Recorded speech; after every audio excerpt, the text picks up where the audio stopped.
12वीं पुतली पद्मावती उस सिंहासन की 12वीं पुतली थी। उसने जो कथा सुनाई वो इस प्रकार है। एक दिन रात के समय राजा विक्रमादित्य महल की छत पर बैठे थे। मौसम बहुत सुहाना था। पूनम का चांद अपने यौवन पर था तथा सब कुछ इतना साफ साफ दिख रहा था मानो दिन हो। प्रकृति की सुंदरता में राजा एकदम खोए हुए थे। सहसा वे चौंक गए। किसी स्त्री की चीख थी। चीख की दिशा का अनुमान लगाया। लगातार कोई औरत चीख रही थी और सहायता के लिए पुकार रही थी। उस स्त्री को विपत्ति से छुटकारा दिलाने के लिए विक्रम ने ढाल तलवार संभाली और अस्तबल से घोड़ा निकाला। घोड़े पर सवार हो फौरन उस दिशा में चल पड़े।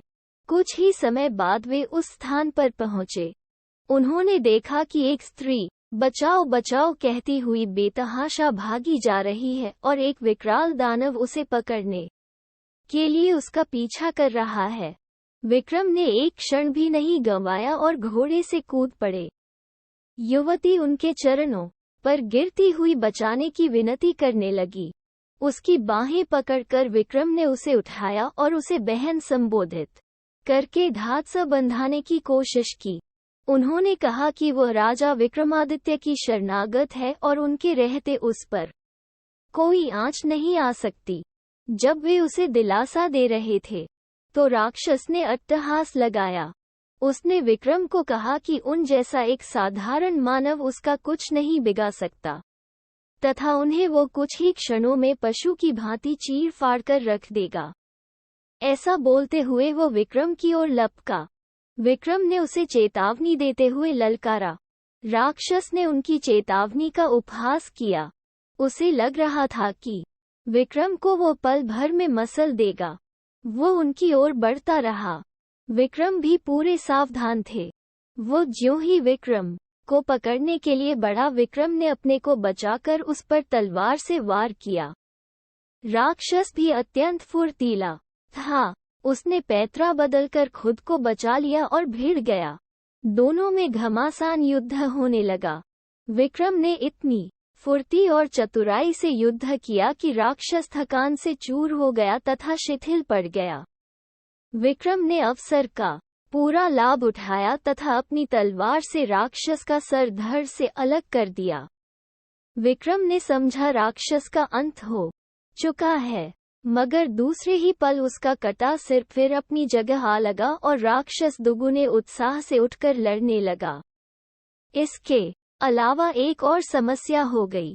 जहां उसका रक्त गिरा था वहां एक और राक्षस पैदा हो गया। राजा विक्रमादित्य क्षण भर को तो चकित हुए, किंतु विचलित हुए बिना एक साथ दोनों राक्षसों का सामना करने लगे। रक्त से जन्मे राक्षस ने मौका देखकर उन पर घूंसे का प्रहार किया तो उन्होंने पैतरा बदलकर पहले वार में उसकी भुजाएं तथा दूसरे वार में उसकी टांगें काट डाली। राक्षस असह्य पीड़ा से इतना चिल्लाया कि पूरा वन गूंज गया। उसे दर्द से तड़पता देखकर राक्षस का धैर्य जवाब दे गया और मौका पाकर वो सर पर पैर रखकर भागा।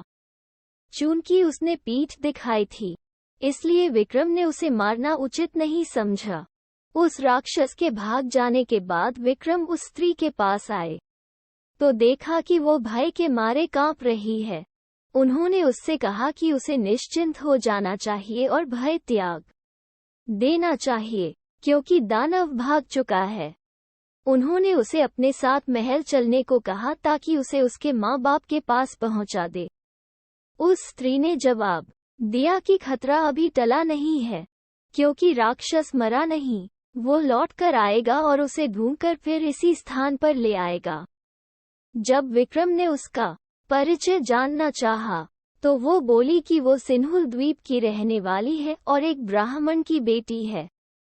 एक दिन वो तालाब में सखियों के साथ तालाब में नहा रही थी, तभी राक्षस ने उसे देख लिया और मोहित हो गया। वहीं से वो उसे उठाकर यहाँ ले आया और अब उसे अपना पति मान लेने को कहता है। उसने सोच लिया है कि अपने प्राण दे देगी, मगर अपनी पवित्रता नष्ट नहीं होने देगी। वो बोलते बोलते सिसकने लगी और उसका गला अरूंध गया। विक्रम ने उसे आश्वासन दिया कि वे राक्षस का वध करके उसकी समस्या का अंत कर देंगे और उन्होंने राक्षस के फिर से जीवित होने का राज पूछा। उस स्त्री ने जवाब दिया कि राक्षस के पेट में एक मोहिनी वास करती है, जो उसके मरते ही उसके मुंह में अमृत डाल देती है। उसे तो वो जीवित कर सकती है, मगर उसके रक्त से पैदा होने वाले दूसरे राक्षस को नहीं। इसलिए वो दूसरा राक्षस अपंग होकर दम तोड़ रहा है। ये सुनकर विक्रम ने कहा कि वे प्रण करते हैं कि उस राक्षस का वध किए बगैर अपने महल नहीं लौटेंगे, चाहे कितनी भी प्रतीक्षा क्यों न करनी पड़े। उन्होंने जब उससे मोहिनी के बारे में पूछा तो स्त्री ने अनभिज्ञता जताई। विक्रम एक पेड़ की छाया में विश्राम करने लगे। तभी एक सिंह झाड़ियों में से निकलकर विक्रम पर झपटा। चूंकि विक्रम पूरी तरह चौकन्ने नहीं थे, इसलिए सिंह उनकी बांह पर घाव लगाता हुआ चला गया। अब विक्रम भी पूरी तरह हमले के लिए तैयार हो गए। दूसरी बार जब सिंह उनकी ओर झपटा तो उन्होंने उसके पैरों को पकड़कर उसे पूरे जोर से हवा में उछाल दिया।